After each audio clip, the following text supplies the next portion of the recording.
عائشہ بچپن ہی میں ماتا پتا کے گزر جانے کے بعد اپنی بوڑھی دادی کے ساتھ رہتی تھی اور 7 سال کی عمر سے ہی وہ اپنی دادی کے ساتھ سبزی بیچنے کا کام کیا کرتی تھی۔ سمے کے ساتھ ساتھ سب بدل جاتا ہے۔ اب دادی کافی بوڑھی ہو چکی تھی۔ اب عائشہ اکیلے ہی سبزی بیچنے جایا کرتی تھی۔ دادی بولی، جا بیٹا کام کو جا، دیر ہو رہی ہے۔ تم کیا میری ہی چنتا میں لگی رہتی ہو؟ ابھی ان بوڑھی ہڈیوں میں اتنی جان تو باقی ہے کہ میں اپنا سامان خود اٹھا سکتی ہوں۔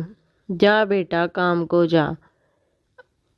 عائشہ بولی، ہاں دادی بس کرو، مجھے پتا ہے تم سارا دن ادھر ہی بیٹھی رہتی ہو، اس لیے تو میں تمہارا کھانا تمہارے پاس رکھ کر جاتی ہوں کہ اگر میری دادی کو کسی چیز کی ضرورت ہو تو اسے پاس ہی ملے۔ تمہیں پتا ہے کہ سارا دن مجھے تمہاری کتنی چنتا لگی رہتی ہے۔ دادی بولی، نہ جانے کون سے پنے کیے ہیں میں نے جو تم جیسی پوتی ملی ہے۔ اب تو مجھے تیری ہی چنتا لگی رہتی ہے کہ مرنے سے پہلے تمہارے ہاتھ پیلے کر دوں۔ اب تو کوئی راجکمار آئے اور تجھے بیاہ کر لے جائے۔ دادی اپنی آنکھوں سے وہی سپنا دیکھو جو پورا ہو سکتا ہے۔ یہ غریب کی کٹیا ہے، یہاں کوئی راجکمار نہیں آنے والا۔ چلو اب میں کام کو جاتی ہوں۔ عائشہ کام پر چلی جاتی ہے۔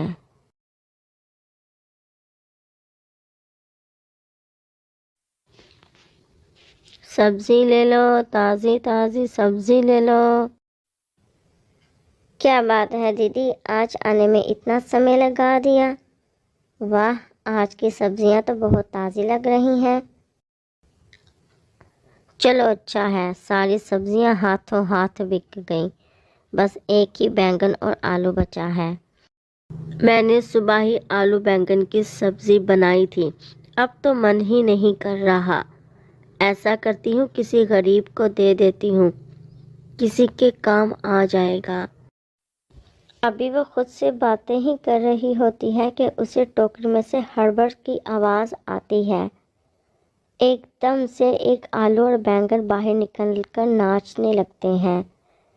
ارے یہ کیا، بھلا سبزیاں بھی باتیں کرتی ہیں؟ ان میں کوئی بھوت ووت تو نہیں آ گیا؟ بینگن بولا، نہیں نہیں نادان لڑکی، میں کوئی بھوت ووت نہیں ہوں، ہم تو دونوں آلو اور بینگن جادوئی آلو بینگن ہیں، ہم سب کام کر سکتے ہیں، ہمیں بھی اپنے ساتھ اپنے گھر لے چلو، ہم تمہاری مدد کریں گے۔ وہ ان دونوں کو گھر لے آتی ہے۔ ٹھیک ہے دادی ابھی تک سو رہی ہیں، ان کی طبیعت تو خراب نہیں؟ دادی تم نے ابھی تک کھانا کیوں نہیں کھایا؟ طبیعت تو ٹھیک ہے، جانے سے پہلے میں کھانا رکھ کر گئی تھی مگر تم نے پھر بھی نہیں کھایا۔ کیا کروں بیٹا، آج بالکل بھی من نہیں تھا کھانے کا۔ صبح سے بڑی گھبراہٹ ہو رہی تھی، بس میں تو چاہتی ہوں کہ جلدی سے تمہارے ہاتھ پیلے ہو جائیں۔ دادی ہاتھ پیلے ہوتے ہوئے تو تب دیکھے گی نا جب تو سوستھ رہے گی۔ چلو میں ہی اپنے بارے میں تمہیں بتا دیتا ہوں، عائشہ نے تو میرے بارے میں بتایا نہیں۔ ہم دونوں ایک جادوئی آلو بینگن ہیں اور آپ کی مدد کو آئے ہیں، ہم آپ کے ساتھ ہی رہیں گے۔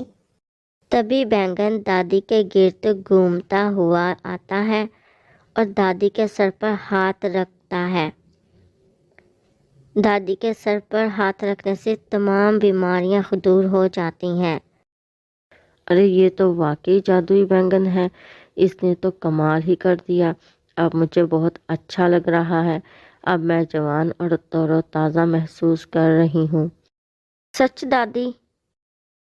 اب دونوں اٹھ کر کھانا کھا لو، آپ کی پوتی نے بھی صبح سے نہیں کھایا۔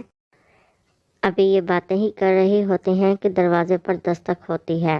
عائشہ جا کر دیکھتی ہے کہ کون ہے۔